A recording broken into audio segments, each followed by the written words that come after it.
quiero que presten atención, es una historia de los argentinos que han sido sorprendidos por la cuarentena por el mundo, que hemos nosotros relatado, no sé, ya debemos llevar 100 más o menos, y seguramente tendremos otro tanto más. Pero este es un caso muy particular y interesante, porque es una historia, te diría que dramática en el fondo. Estoy en contacto yo con Pía Rodríguez, que es una cordobesa que está en Ucrania, está en Kiev. Están varados allí porque fueron para ser padres. Obviamente lo fueron y los tomó la cuarentena allí en Kiev, en Ucrania, y quedaron allí varados con lo que significa estar tan lejos, fuera de las rutas habituales para ser repatriados, siendo padres de una beba que nació el 3, que nació el 3 de marzo. Bueno, voy a saludarla. Pía, buen día, ¿cómo estás?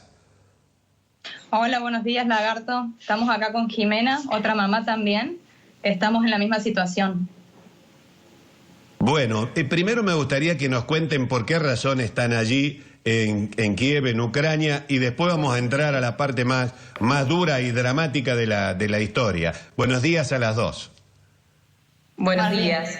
Bueno, mi nombre es Jimena, yo soy de Santa Rosa, La Pampa, y así como decía Pía, esto comenzó el año pasado cuando llegamos a la capital de Ucrania a realizar un tratamiento de fertilidad de alta complejidad y que nos dio un embarazo positivo, y vinimos ahora los primeros días de marzo a buscar a nuestras bebés. En el caso de Pía, una bebé que nació el 3, y en mi caso, mis mellizas que nacieron el 7. Y nacieron en este contexto de, bueno, que nos dejó a todos, la verdad, varados aquí en este lugar.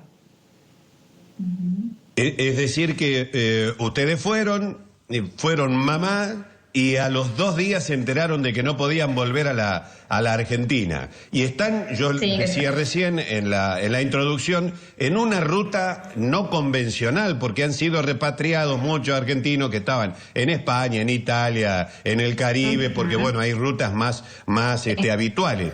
Pero ahí ustedes, ¿cómo van a salir? ¿Han iniciado algún contacto con la embajada? Y tengo entendido que son alrededor de 50 o más los que están allí. No, acá, bueno, nosotros a partir de que se declara la primera cuarentena acá, a partir del 13 de marzo, nos comunicamos directamente con la embajada y permanentemente con ellos, porque nos tenemos que anotar en las listas de repatriados. Estamos todos anotados en esas listas, somos 30 personas, hay 5 familias con bebés y menores, o sea que en realidad son 12 los menores, de ahí hay 6 bebés y el resto son menores. Y bueno, permanentemente en contacto con la embajada, pero bueno, o sea, se ve que es difícil llegar acá, pero bueno, tampoco es imposible. Hemos llegado muchos acá. Y la embajada, bueno, o sea, si bien se mueven para sacarlo, pero las opciones que nos han dado realmente no han sido muy viables. Entonces, bueno, estamos un poco solicitando que Cancillería nos asigne un vuelo. Nos asigna un vuelo para poder irnos sobre todo no por los grandes, sino por los bebés. O sea, son bebés, son personas totalmente vulnerables. En este momento los bebés ya están cumpliendo 2 meses, no podemos ponerles las vacunas, no tenemos cobertura de salud, no tenemos un pediatra tampoco como para estar haciéndole el seguimiento a los niños. Es importante decir que todos los nacidos ya tienen el pasaporte argentino desde el día 13 de abril. Y desde ese día que estamos gestionando cómo salir de Kiev, y es realmente imposible, porque tal cual decías usted, disculpe, llegar hasta Kiev, Ucrania, es muy complejo, pero no es imposible, como decía Pía. Claro. La pregunta que le quiero hacer es, ¿cómo se están manteniendo ustedes ahí? Corre por cuenta de ustedes, obviamente, la hotelería, el hospedaje, la comida. En el caso de la atención médica para los chiquitos recién nacidos que necesitan un control, no quiero ni imaginarme los costos en ese país. Sí, no, o sea, bueno, en cuanto a lo que es viviendas, todos, o sea, ninguno está viviendo en el aeropuerto, ninguno está en la calle. Estamos todos en departamentos alquilando. Algunos, o sea, no todos hemos venido tampoco a buscar los niños. Algunos sí, otros no. Hay casos en que han venido a visitar parientes y se han quedado varados. otros casos como el nuestro.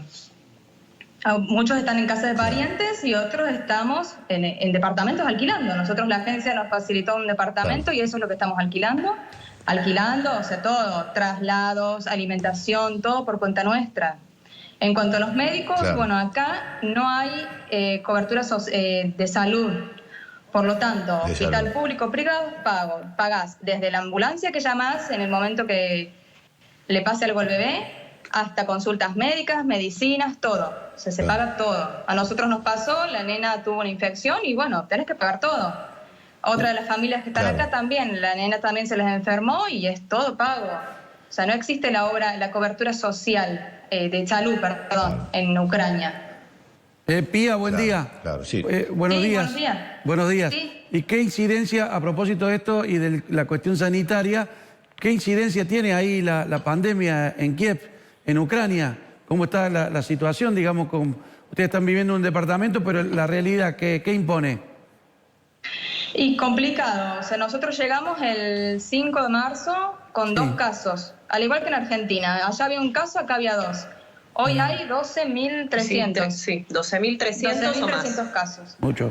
Ahí está la cuarentena, o sea, la cuarentena fue del 13 de marzo al 31, la extendieron a mitad de abril, la extendieron hasta el 11 de mayo y ahora la extendieron hasta el 22. Ajá. Pero ojo, o sea, que esté la cuarentena acá, que no haya salida del país, no significa que no podamos salir. Nosotros con autorización y con un vuelo de repatriados, tenemos autorización de la embajada y salimos. El tema es que no nos asignan vuelos de repatriación. Que ese es nuestro pedido. En realidad no estamos pidiendo que nadie nos regale los pasajes, ni nos pague el gobierno los pasajes, sino lo que estamos pidiendo es que nos asignen algún vuelo para que se gestionen el transporte desde Ucrania a esa ciudad donde está asignado ese vuelo. Recién decían que le habían ofrecido otras alternativas. ¿Cuáles son esas otras alternativas para salir de ahí? En realidad, bueno, son alternativas, como decía Pía, no muy viables y muy costosas. Porque, por ejemplo, todos los argentinos que estamos acá varados, todos tenemos o tuvimos pasajes ya comprados que fueron cancelados. Y esos pasajes no pueden ser utilizados para los vuelos de repatriación. Entonces esos pasajes están perdidos, ¿sí? Entonces, todo el dinero que podamos tener o que uno trajo para el mes que pensaba quedarse o los 15 días que pensaba quedarse, lo estamos guardando para el caso que tengamos que comprar otro pasaje. Nos ofrecían, por ejemplo, ir de acá, por ejemplo, a San Pablo, ¿no? Nos hacían todas las gestiones, pero en San Pablo no nos aseguraban cómo llegar a Ezeiza. Y San Pablo está muy complicado con la pandemia, entonces no podíamos arriesgarnos con bebés a quedarnos en el aeropuerto. Después, nos ofrecieron, por ejemplo, alquilar un charter de acá a Madrid. Bueno, eso calculable $29.000, que uno lo divide entre todas las familias y es algo que no podemos costear, porque la verdad es que estamos juntando esa plata para poder pagar el pasaje. Bueno, chicas, ojalá que esta nota sirva para empujar algo, ese era el objetivo, además de contar otras facetas, otras historias que viven los argentinos. Muchas gracias por atendernos y obviamente que deseamos que venga pronto la solución, por ustedes y por los recién llegados. Muchas gracias por la preocupación. Gracias. Hasta luego, gracias.